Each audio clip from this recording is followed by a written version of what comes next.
वफाकी काबीना ने मुत्तफ़िक़ा तौर पर TLP को कलअदम करार देने की मंजूरी दे दी। मंजूरी इंसदाद दहशतगर्दी एक्ट के तहत दी गई। वज़ीर आज़म शहबाज शरीफ की ज़ेर सदारत वफाकी काबीना के इजलास का एलामिया जारी। पंजाब हुकूमत की दरख्वास्त पर वज़ारत दाखिला ने असम्बली वफाकी काबीना में पेश की। वफाक पुरतशद्दुद और दहशतगर्दाना सरगर्मियों पर ब्रीफिंग दी गई। इजलास में हुकूमत पंजाब के आला अफसरान ने बजरिया वीडियो लिंक शिरकत की। इजलास को बताया गया कि 2016 से कायम इस तंजीम ने पूरे मुल्क में शरंगेजी को हवा दी। तंजीम की वजह से मुल्क के मुख्तलिफ हिस्सों में शरंगेजी के वाक़यात रोनुमा हुए। 2021 में भी उस वक्त की हुकूमत ने TLP पर पाबंदी लगाई, जो 6 माह बाद इस शर्त पर हटाई गई कि आइंदा मुल्क में बदअमनी और पुरतशद्दुद कार्रवाइयाँ नहीं की जाएंगी। तंजीम पर पाबंदी की वजह 2021 में दी गई जमानतों से रूगर्दानी भी है। माजी में भी TLP के पुरतशद्दुद एहतजाजी जलसों और रैलियों में सिक्योरिटी एहलकार और बेगुनाह राहगीर जाँ बहक हुए। वफाकी काबीना इजलास को दी गई ब्रीफिंग और हुकूमत पंजाब की सिफारिश के बाद मुत्तफ़िक़ा तौर पर इस नतीजे पर पहुंची कि TLP दहशतगर्दी और पुरतशद्दुद कार्रवाइयों में मुलव्वस है। ज़राए के मुताबिक TLP पर पाबंदी की मंजूरी का मामला वज़ारत कानून को भिजवाया जाएगा। वज़ारत कानून 15 रोज़ में पाबंदी से मुतालिक बाकायदा reference supreme court of Pakistan में दायर करेगी। सुप्रीम कोर्ट TLP पर पाबंदी का हतमी फैसला करेगी। सुप्रीम कोर्ट से रेफरेंस की मंजूरी पर इलेक्शन कमीशन TLP को डिनोटिफाई करेगी।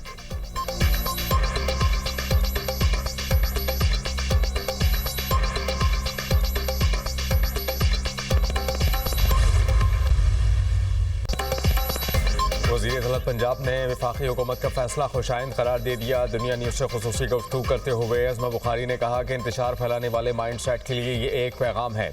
ये मजहबी और सियासी जमात नहीं है। ये मजहब का लिबादा ओढ़कर फसाद करते हैं। ये लाशों पर सियासत करने की कोशिश करते हैं। जब भी ये एहतजाज करते हैं, सरकारी इमलाक को नुकसान पहुँचाते हैं। सुप्रीम कोर्ट ऑफ पाकिस्तान और इलेक्शन कमीशन ऑफ पाकिस्तान में अहम केस लड़ेंगे।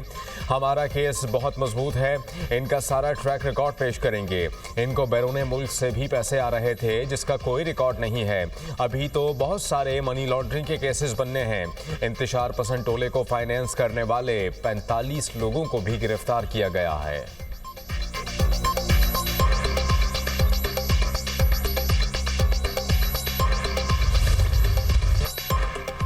वज़ीर आज़म शहबाज शरीफ का सनत और ज़राअत के लिए रोशन मईशत बिजली पैकेज का ऐलान। कहा कि आइंदा 3 साल तक सनत और किसानों को रियायती नरखों पर बिजली फराहम की जाएगी। सनती और ज़रई शोबे को इजाफी बिजली 22 रुपये 98 पैसे फ़ी यूनिट फराहम की जाएगी। सनत और किसानों को नवंबर 2025 से अक्टूबर 2028 तक रियायती कीमत पर इजाफी बिजली मिलेगी।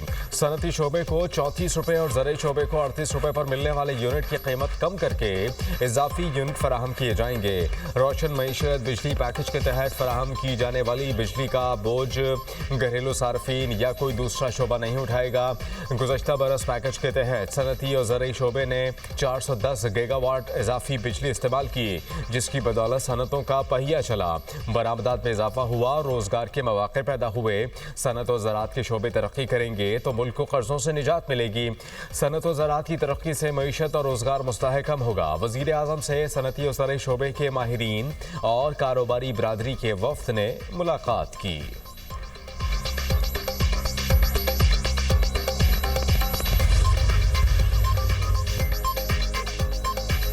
फील्ड मार्शल सईद आसिम मुनीर का सरकारी दौरा मिस्र। फील्ड मार्शल की मिस्र के वज़ीर दिफा से मुलाकात। मिस्री मुसल्लह अफवाज के चीफ ऑफ स्टाफ से भी मुलाकात। बाहमी दिलचस्पी के उमूर, इलाक़ाई सलामती की सूरत हाल, दो तरफ़ा दिफाई ताउन पर गुफ्तगू।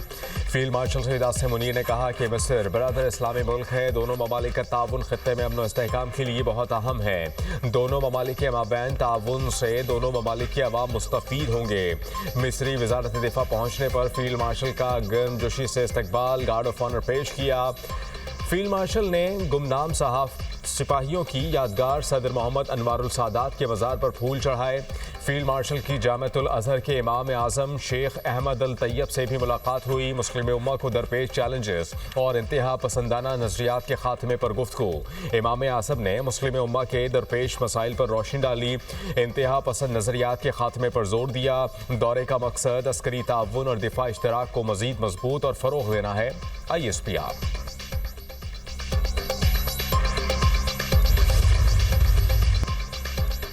वज़ीर आज़म शहबाज शरीफ से पोलैंड के नायब वज़ीर आज़म और वज़ीर ख़ारजा की मुलाकात। दोनों ममालिक का ताउन को मज़ीद मुस्तहकम करने के लिए राबतों को बढ़ाने पर इत्तेफाक। वज़ीर आज़म की पोलैंड की कंपनीज को पाकिस्तान में सरमायाकारी और नए मौक़े तलाश करने की दावत।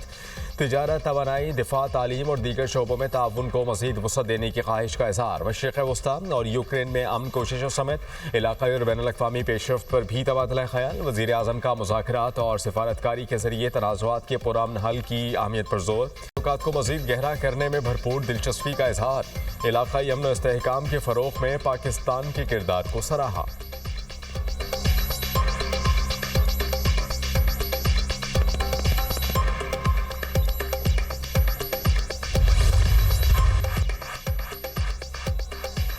इस्लामाबाद में इंडस्ट्रियल एरिया के एसपी अदील अकबर ने खुद को गोली मार ली।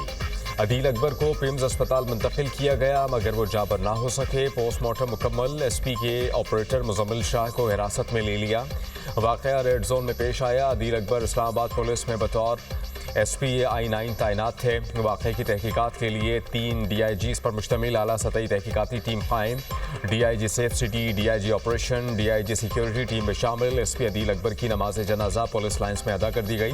अदील अकबर का जज़्बे खाकी पुलिस एजाज़ के साथ हवाई इलाके रवाना। वज़ीर ममलिकत बराए दाखिला तलाल चौधरी की नमाज जनाजा में शिरकत। मीडिया से बात करते हुए कहा कि वाक़े की मुकम्मल तहकीकात की जा रही हैं। एसपी अदील अकबर हमारी टीम का हिस्सा थे। अफसरान का तबादला एक रूटीन का मामला होता है।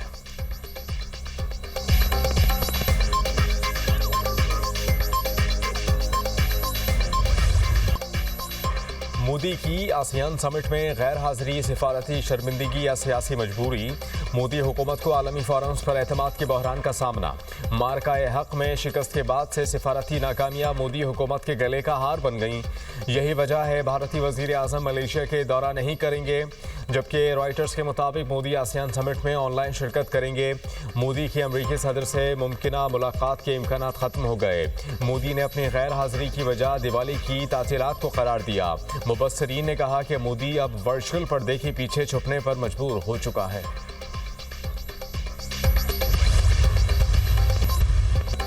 लाहौर की फ़ज़ा बदस्तूर मुसलस है। शहर में एयर क्वालिटी इंडेक्स 239 रिकॉर्ड। महकमा मौसमियात के मुताबिक लाहौर में बारिश का कोई इम्कान नहीं।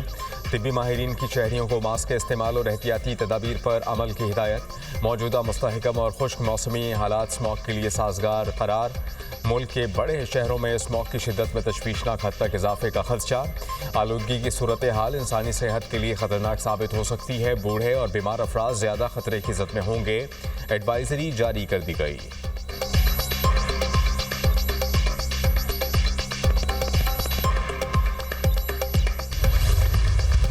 इसराइल ने 54 कैदियों की नाकाबिल शनाख्त लाशें फ़लस्तीनी हुकाम के हवाले कर दी। हमास ने मगरबी किनारे के इसराइल से इल्हाक के बिल को गैर कानूनी करार दे दिया। जंगबंदी के बावजूद इसराइली दहशतगर्दी थम न सकी। ड्रोन हमला और स्नाइपर फायरिंग के वाक़यात। एक फ़लस्तीनी शहीद और मुतअद्दिद ज़ख्मी। इसराइल से मौसूल 54 नामालूम फ़लस्तीनियों की मैयतों की इज्तिमाई तदफीन कर दी गई। शहदा की तादाद 68,000 से ज़ायद। 1,70,000 से ज़ायद फ़लस्तीनी ज़ख्मी। जंगबंदी माहिदे के बावजूद रफ़ा बॉर्डर क्रॉसिंग बंद। फ़लस्तीनी शदीद मुतासिर। रफ़ा बॉर्डर बंद होने से हज़ारों फ़लस्तीनी तिब्बी इमदाद के मुंतज़िर। गाज़ा शहर में इमदादी कार्रवाइयाँ शुरू करने के लिए 9 तक़सीम मराकज़ तैयार। जनूबी गाज़ा में 4 नए शमसी तवानाई से चलने वाले वाटर प्लांट्स नस्ब किए गए।